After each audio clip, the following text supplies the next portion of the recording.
Hi, I'm Shukla Poddar and I am a postdoc at the School of Photovoltaic and Renewable Energy Engineering. I mostly work on looking at climate change and how to integrate renewable energy resources like both solar and wind and optimizing the maximum generation considering the future climate change. So today I'm going to talk about renewable energy sources across Australia, what has happened in the past and what we are expecting in the future periods.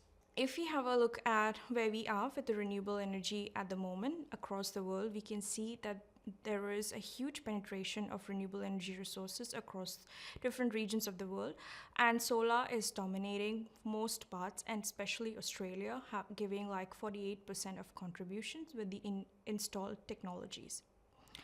There is also wind and pumped hydro, but we are going to have a more dominated future with solar PV.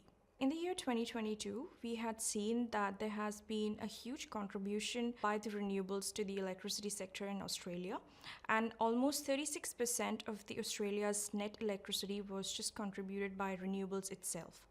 And if we break down the contribution, we can see solar contributed to 41%, with having different rooftop, large scale, and medium scale solar in it. So what we have seen across the last few years is there has been this exponential growth in the electricity sector, and the contribution of renewables has also been exponentially increasing over the last few years.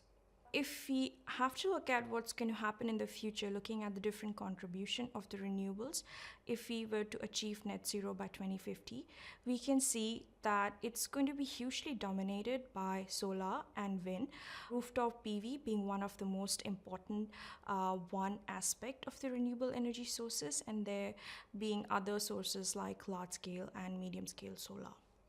In order to achieve net zero emissions in Australia, there has been a large number of large-scale and medium-scale renewable energy plants that are already in proposal and under construction. So if you have a look at the top right figure, the current plants that we have at the moment are located near the extreme southeast corner of Australia.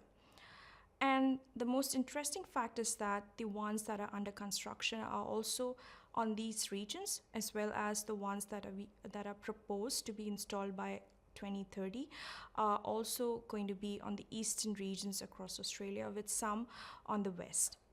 Australia has few large renewable energy plants that are already existing on the eastern coast of Australia, especially in the regions of southeast part of Australia.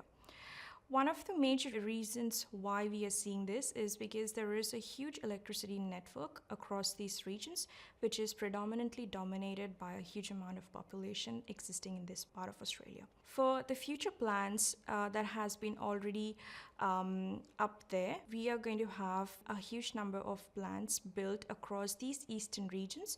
Some of them are already under construction, and some of them are proposed that would be up and running by 2030. If you just have a look at these at the eastern part of Australia, what we are going to see is there's going to be a huge amount of renewable energy plants across these regions, and it is really clustered up.